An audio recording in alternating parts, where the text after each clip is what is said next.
Selamat pagi Bapak Ibu Saudara sekalian. Selamat datang dalam acara Sarapan Sabda bersama saya Pak Saparman. Sarapan kita pagi hari ini diambil dari Matius 19. Matius 19 mulai ayat yang ke-30 sampai dengan Matius 20 ayat 16. Demikian firman Tuhan. Tetapi banyak orang yang terdahulu akan menjadi yang terakhir, dan yang terakhir akan menjadi yang terdahulu.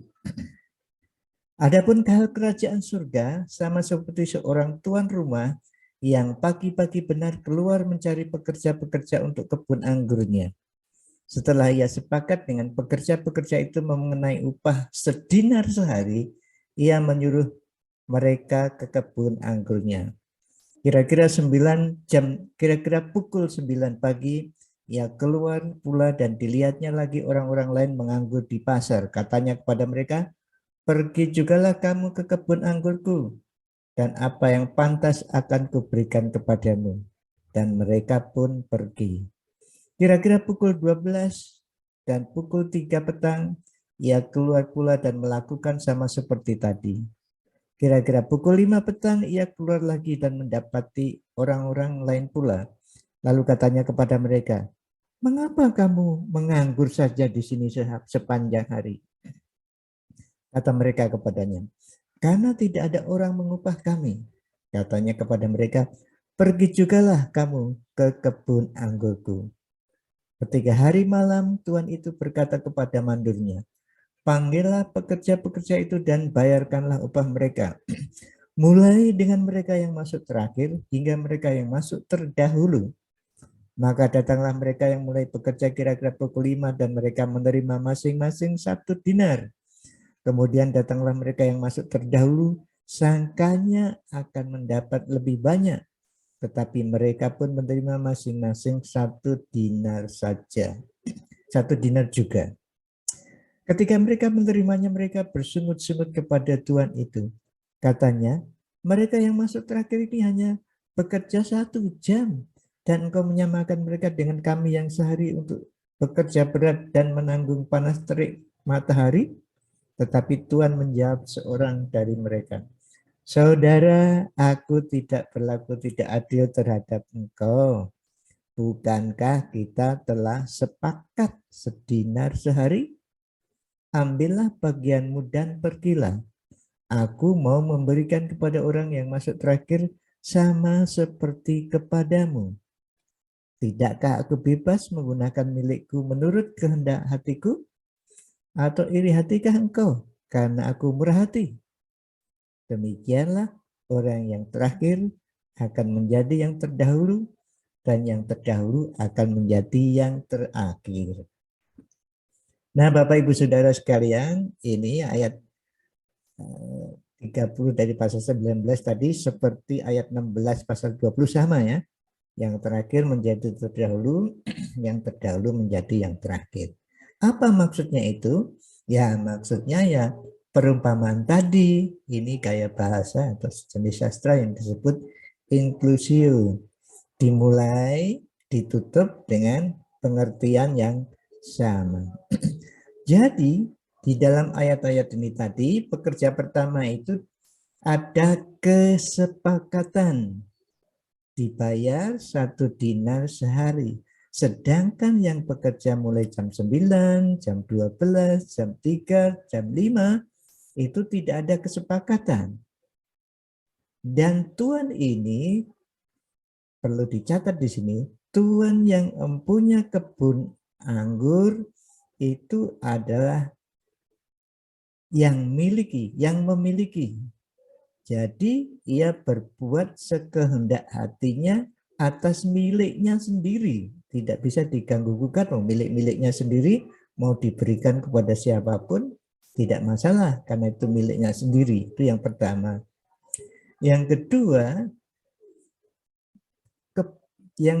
yang memiliki kebun anggur itu adalah murah hati. Jadi gambaran daripada Tuhan itu mempunyai otoritas, mempunyai kuasa sesukanya sendiri, mempunyai hak prerogatif mengatur miliknya sesuka hatinya. Tapi yang kedua, Tuhan itu murah hati. Nah, kemahakuasaan Tuhan dan kemurahan hati Tuhan disampaikan kepada umatnya. Sekarang umatnya responnya seperti apa? Dan ada yang memikirkan bahwa pekerja pertama itu adalah orang Yahudi. Karena orang Yahudi telah menerima firman Tuhan. Jadi semua perjanjian lama itu kan firman Tuhan untuk orang Yahudi awalnya. Tapi sebetulnya untuk semua orang, karena itu diterima sebagai Alkitab kita juga. Sedangkan perjanjian baru kan firman Tuhan untuk banyak orang, misalnya kepada orang Yahudi katakanlah kitab Matius, kemudian kitab Markus untuk orang Roma, lalu Korintus, ada satu Korintus, ada untuk orang Galatia dan macam-macam itu. Tapi intinya semua untuk kita semua. Tapi awalnya itu seperti itu. Jadi orang non Yahudi waktu itu belum menerima firman Tuhan langsung, maksud saya. Yang langsung itu orang Yahudi. Makanya dianggap dipikirkan sebagai orang pekerja pertama tadi. Sudah ada perjanjian, sedangkan yang lain tidak ada perjanjian. Itu sesuka hati tuannya. Jadi Tuhan berhak memberi kepada siapapun sesuai dengan kemauan Tuhan sendiri. Nah, tinggal respon kita terhadap kemahakuasaan Tuhan dan kemurahan hati Tuhan itu bagaimana? Katakanlah Bapak Ibu Saudara dan saya sudah menjadi orang Kristen lama sekali, 10 tahun, 20 tahun. Itu Bapak Ibu Saudara ya diberkati Tuhan sesuai dengan yang diinginkan Tuhan kepada kita. Sedangkan mungkin ada orang yang baru percaya Tuhan 1 tahun, tapi diberkati secara jasmani luar biasa mungkin. Lalu saudara iri hati, itu tidak boleh. Tuhan memberikan berkatnya baik jasmani maupun rohani kepada orang sesuai dengan kemauannya. Jadi kita tidak berhak untuk iri hati. Saya hamba Tuhan. Dia bukan hamba Tuhan, mestinya saya mendapat yang lebih dari mereka.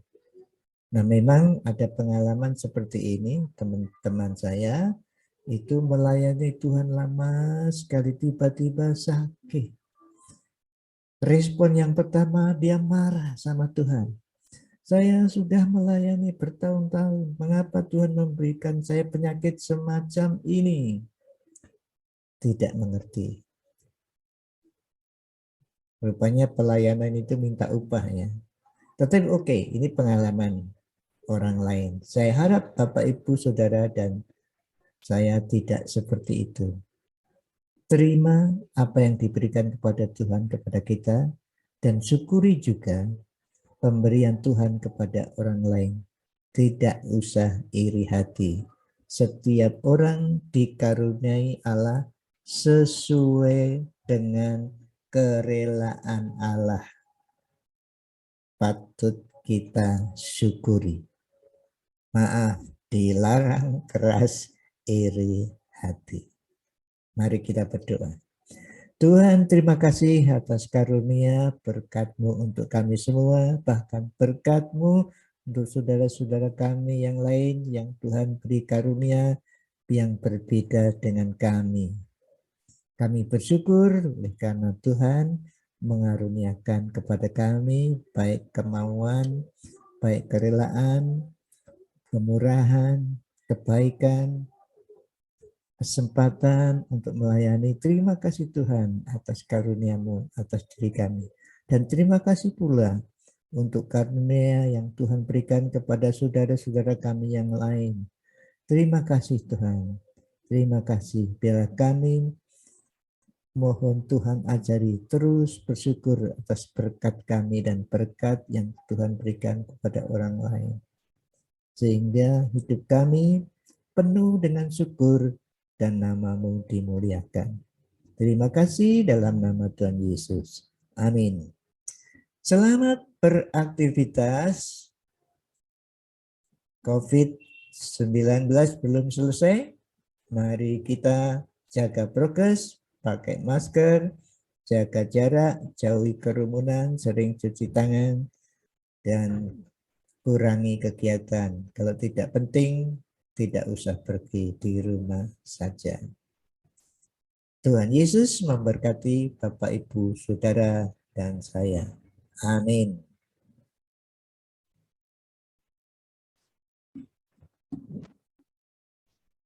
Terima kasih Bapak, Ibu, Saudara telah mengikuti acara Sarapan Sabda. Jikalau ada kritik atau saran, silakan menghubungi kami. Ini ya.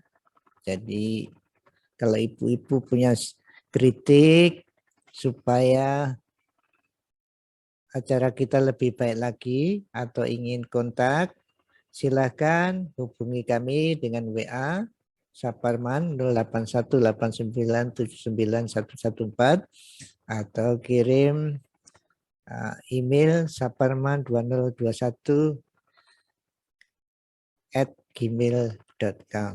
Terima kasih, Tuhan memberkati Bapak, Ibu, Saudara sekalian. Tuhan memberkati. Amin.